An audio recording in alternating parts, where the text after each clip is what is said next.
আসসালামু আলাইকুম। দেখেন আজকে আমি কেচকি মাছ পাকানোর জন্য রেডি করছি।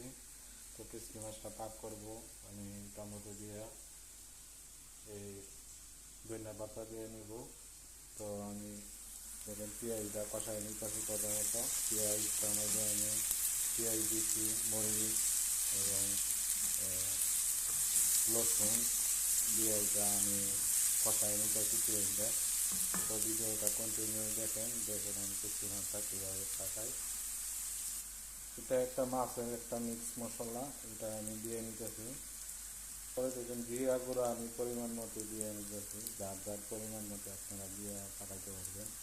এই বরফের গুঁড়া, এটা হলো ধনিয়া গুঁড়া, আমি পরিমাণ মতো দিয়ে নিতেছি।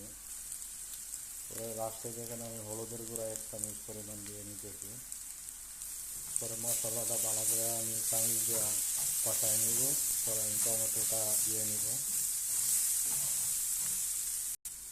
দেখুন আমি টমেটোটা দিয়ে নিতেছি। টমেটোটা দিয়ে আমি ভালো করে লাইরা কষাই নেব। তো কষাই নিয়ে একটু পানি দিব। তো পানিটা কষা চাললে আমি কেচকি মাছটা দিয়ে নেব। টমেটোটা ভালো করে কষানো হয়ে গেছে, আমি এটার সাথে আলু দিয়ে নেব। আলুটা টমেটো কষাই নেব।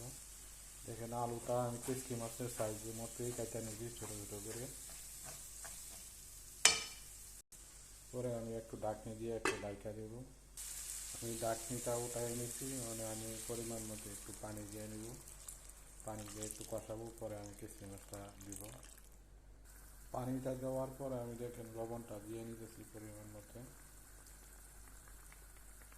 পানিটা দেওয়ার পরে পানিটা আমি কষাই নিছি, পানিটা বগলায় নিতে গেছে, আমি মাছটা দিয়ে নিতেছি এখানে। মাছটা দিয়ে নিতেছি। মাছটা দিয়ে বেশি লাড়ন দেব না।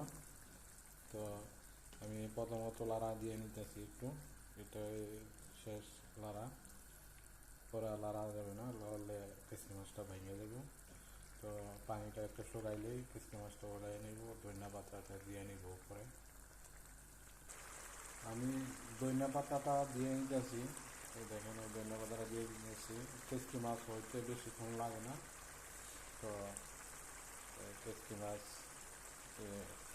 কষাই নেওয়ার পরেই বেশিক্ষণ লাগে না হইতে।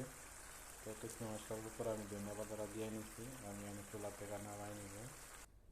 দেখেন আমি চুলা থেকে নামাই নিছি। আমার এই কেচকি মাছটা আজকে কিরম হয়েছে কমেন্ট করে জানাবেন।